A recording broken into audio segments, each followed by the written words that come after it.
भरी कहानी।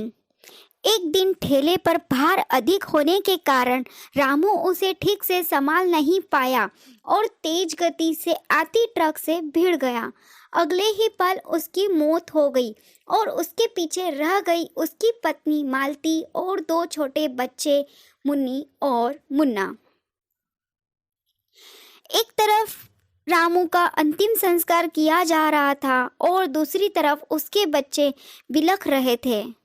नहीं, इसलिए नहीं पापा मर गए थे, वे तो भूख से बिलख रहे थे। उन्होंने कई दिनों से पेट भर खाना नहीं खाया था और आज तो मुंह में एक निवाला भी नहीं गया था, सो भूख से रोए जा रहे थे। माँ माँ, कुछ खाने को दो ना माँ, बड़ी भूख लगी है माँ, कुछ दो ना। कोई पत्थर दिल भी इस दृश्य को देखकर पिसट जाता। पड़ोसियों को भी दया आ गई, अगल बगल से खाना आ गया। बड़े दिनों बाद आज मुन्नी और मुन्ना पेट भर के खाना खा रहे थे। अजीब सा विरोधाभास था। एक तरफ लोग रामू की मौत पर दुख व्यक्त कर रहे थे, वहीं दूसरी तरफ उसके अपने बच्चे बड़े चाव से भोजन कर रहे थे।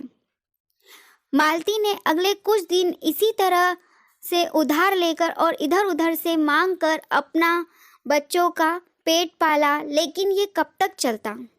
लोगों ने मदद करना बंद कर दी। लेकिन ये कब तक चलता? लोगों ने मदद करना बंद कर दी। मालती पागलों की तरह काम खोजने लगी, लेकिन तमाम कोशिशों के बावजूद भी किसी ने उसे काम नहीं दिया। जब थक हार कर घर लौटी तो बच्चे उम्मीद से उसकी तरफ देखने लगे। मुन्ना तुतलाती आवाज में बोला, क्या लाइयो माँ, जल्दी चेक खिला दो, बड़ी भूख लगी है। माँ रो पड़ी और बच्चे समझ गए कि माँ के पास कुछ भी नहीं है।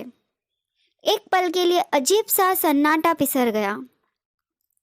मुन्नी फिर बोली, माँ ये मुन्ना कब मरेगा? पागल हो गई है, ऐसा क्यों बोल रही है? माँ ने डांटते हुए बोला। माँ, जब पापा मरे थे तो उस दिन हम लोगों को पेट भर खाना मिला था, मुन्ना मरेगा तो फिर खाना आएगा ना? मुन्नी की बात सुनकर माँ की आंखें फटी की फटी रह गई। उसके पास मुन्नी की बात का कोई जवाब न था। गरीब नहीं जानता क्या है मजहब उसका, जो बुझाए पेट की आग वही रब उसका। दोस्तों, ये सिर्फ एक कहानी नहीं है, ये दुनिया के करोड़ों लोगों की हकीकत है। पर इस पर गौर कीजिए, जिस खाने को हम थाली में ऐसे ही छोड़ देते हैं, उसकी कीमत को समझिए। बचपन से हमें अन्न का आदर करना सिखाया जाता है, लेकिन क्योंकि हमने कभी असल भूख नहीं देखी होती, इसीलिए उसका आदर करना नहीं सीखते। एक दिन, बस एक दिन भूखा रहकर देखिए और आप करोड़ों लोगों का दर्द समझ जाएंगे।